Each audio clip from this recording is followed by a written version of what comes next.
Joining us for our next conversation, Shittu, who is former Minister of Communications. Thank you so much for joining us this morning. You are not unaware of the new broadband policy that's just been launched, with a lot more people at home now and all of the challenges that we have had with technology over time. How do you see this broadband policy being activated to advantage at this time? Well, thank you. Thank you for having me. What was launched was really not the broadband policy itself, but the committee to work out a new broadband policy. You will recall that between 2013 and 2018, there was the first national broadband policy which was put in place, and which at the time of its inception, the national broadband penetration in the country was about 13%. The target then was to have broadband penetration in the country get to 30%.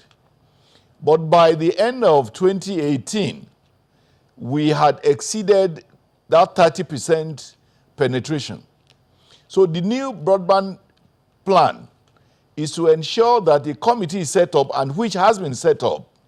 A 25-man committee has been set up to work out details of a new broadband plan which would be executed or implemented in Nigeria in order for us within the next 5 years, that is between year 2020 and year 2025, for us to attain 70% penetration. Of course, the ideal is to have Nigeria completely, penetrated by broadband, such that every Nigerian will benefit from the new digital economy, which we are all aspiring to have. So I am happy that this initiative has been taken, to a higher level by setting up a committee made up of experts. We have the chairman of that committee being MS Funke Okweke, the chief executive officer of Main One, of course, a frontline, broadband, services provider in the country. And a co-chairman in Dr. Bashir Gwandu, who is also a very well-known expert in the field. So our hope is that this new committee will work very hard and very fast to ensure that we have this new policy for implementation. Thank you. One wonders how effective that will be, given that on the one hand, how quickly that will be effected. On the other hand, is the kind of challenges that people have had over time, at a time when a number of countries in the world are talking about 5G. A large number of our people are still grappling with 2G. So what are the challenges that have mitigated against us attaining maximally our technology targets over time, from your experience as Minister of Communications? Well, I think the greatest problem Nigeria has had is about funding. More often than not, we have very good ideas about how to get things done. But when it comes to funding, we have challenges, because there are so many issues that require funding. I am particularly afraid, and I must say that I fear, that with COVID-19, our budget funding is even likely to go down by about 50%. This is my fear. So if it goes down by about 50%, it means that the required funding to even get the new broadband plan in place and, properly implemented may be very, big challenges. May pose very big challenges. But I hope that with the political will that has been exhibited by the Minister of Communications and Digital Economy, and of course with the support of Mr. President, all, particularly the private sector, would endeavor to key into it very quickly, bring in investment, and, particularly that now we are even having new technologies which may require lesser funding. For instance, satellite communication is one of the easiest way greater penetration. I don't think we are as yet exploiting that, also aware that solar technology is also brought in to assist in ensuring broadband penetration is fast-tracked. So we will have to look at all of these options, and I'm happy that the committee will be able to do a very good job, and then we would also hope that the challenge of funding would be surmounted very quickly. This COVID-19 situation clearly highlights and opens up a lot of perspectives on how businesses operate in the future of online platforms. So from your experience, having been in that office, what kind of potential do you think that we could unlock, especially now that this committee is in place, to come up with a policy? Well, you would recall that a few years back, for instance, to open an account, a bank account, you had to physically be in a banking hall. You have to physically fill forms and so on. And to withdraw money or transact money business, you have to physically be there. But with the advancement in mobile technology, you know that you don't have to be in a bank, to open an account. You could do that online. Again, you could transact businesses, through digital economy, through e-commerce and all of that.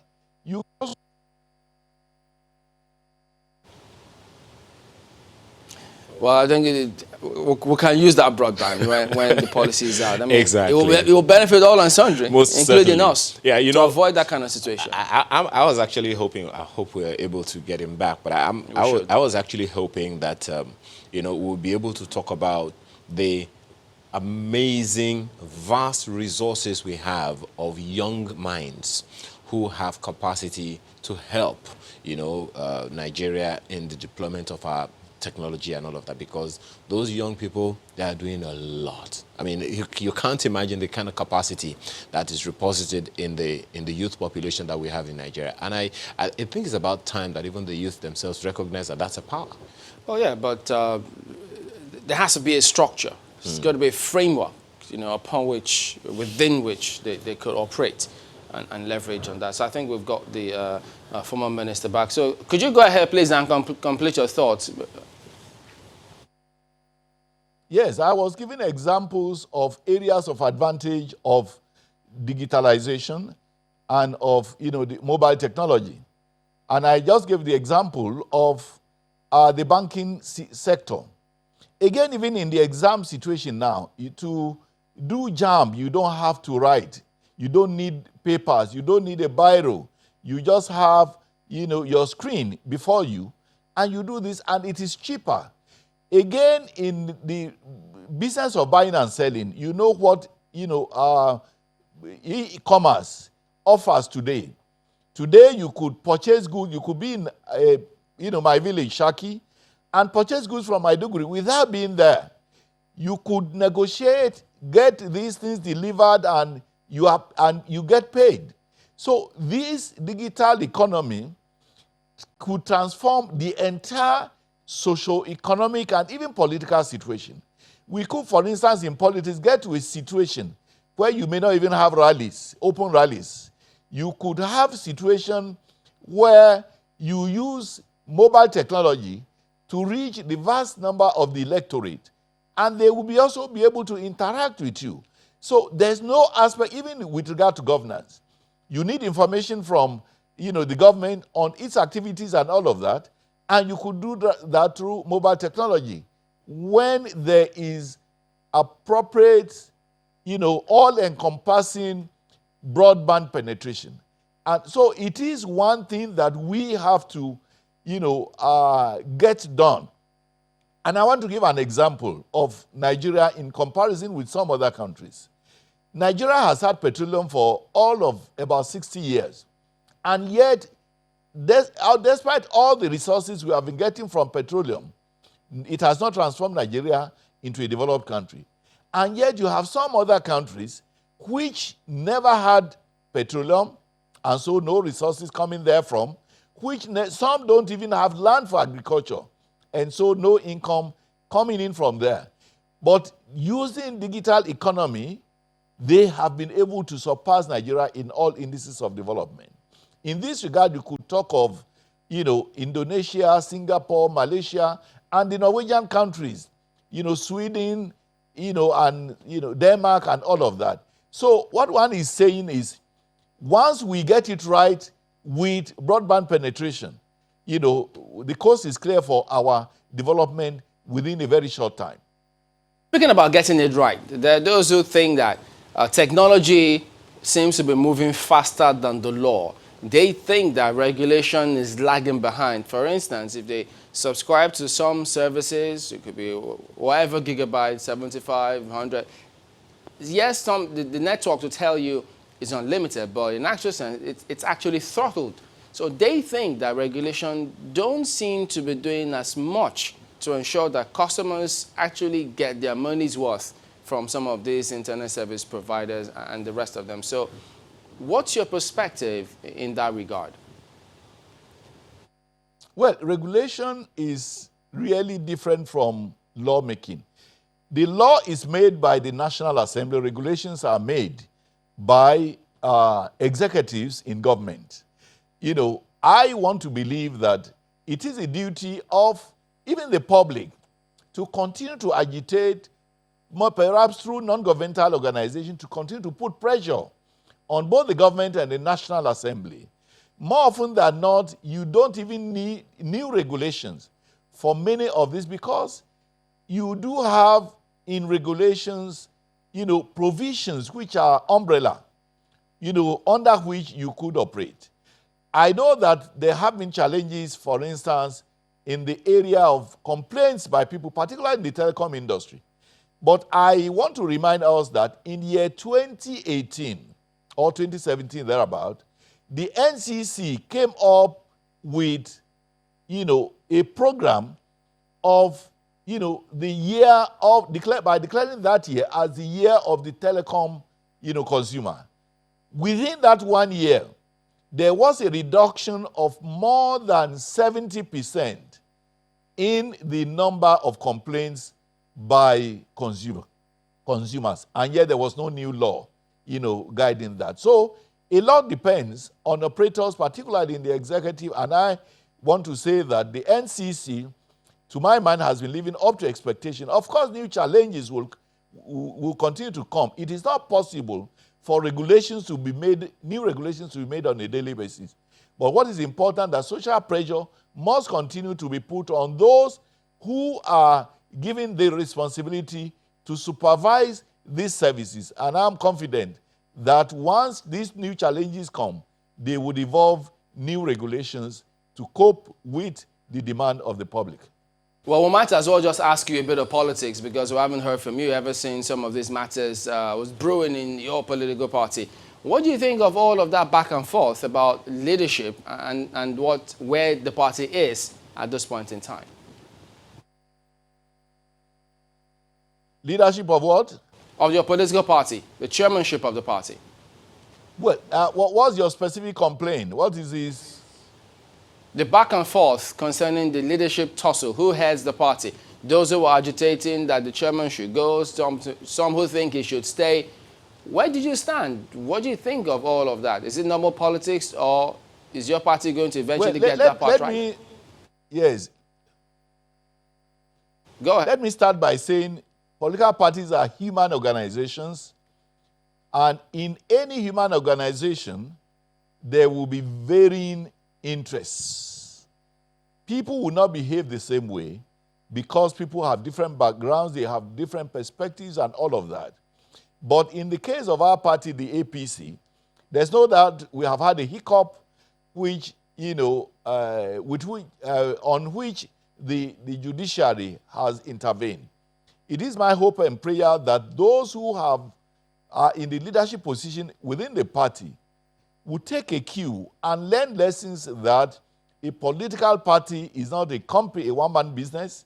A political party is not a company owned by specific individuals.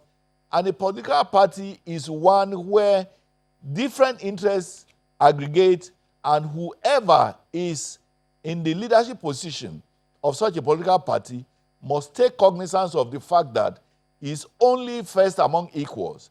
He's not a ruler. He must not be a dictator.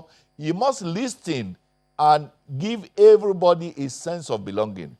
Once that is done, I believe that, the current problem within the party would, be solved. For now, we appreciate that the matter is still in court, and as a lawyer, there's not much one can, say openly here. The National Assembly of the law. Okay, the Senate, I think Senate particularly, did at some point say that the president should address the country concerning what's going on with COVID-19. I mean, they've seen different leaders on a regular basis address their country. What did you think of that, even though the presidency responded? But what's your perspective? Where the National Assembly...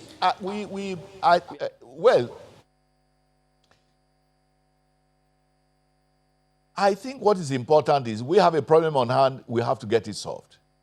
We must also appreciate that because it is not possible for Mr. President to be a medical doctor, to address medical issues, to be a legal practitioner to advise, on legal issues and so on and so forth. He appointed a most appropriate person, a medical doctor, in fact, a surgeon who is a fellow of the West African College of Surgeons as his Minister of Health.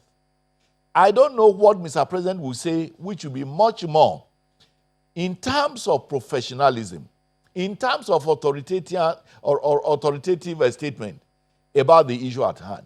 So what is important is not about, stagemanship, it's not about, drama. It is about serious, substantive health issues, which I am confident that the Minister of Health is already addressing.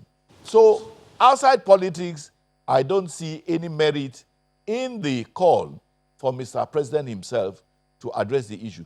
We must also take note, with due respect to these other countries where their presidents are said to be involved in a daily basis.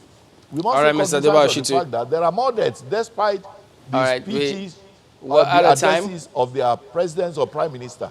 We appreciate your thoughts this morning. As of today, the situation is Mr. Adebayo Shittu, former Minister of Communications, we do most sincerely thank you for your time this morning.